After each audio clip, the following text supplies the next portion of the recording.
Hello everyone, I hope you are doing great. When we set the transition of this slide to morph, it gave us something that I don't really like and it's not important. For that, I'm going to use fade and I'm going to give it some animations. I'm going to use fly in for this thing, and this thing, and this thing, but with a little difference. I'm not going to choose them like this. I'm going to select this thing and I'm going here to group them, and I'm going to select this thing and group them.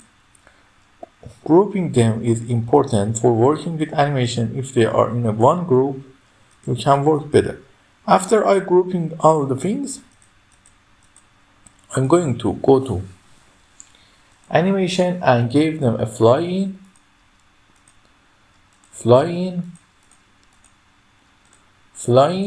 and then fly.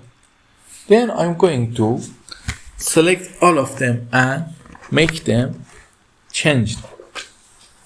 Make some change for them.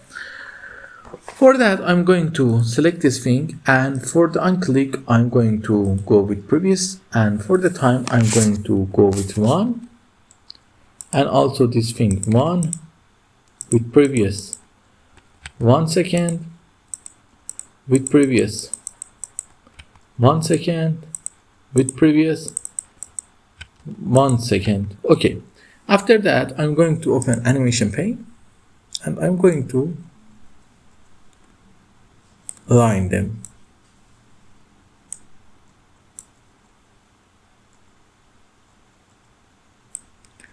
Now, if you look at this thing, it looks like this. Some of you may think it's uninteresting, and I agree with you, but it can be better. How I can make them better? It's a slight change that can make everything better, but I'm not going to use them for now.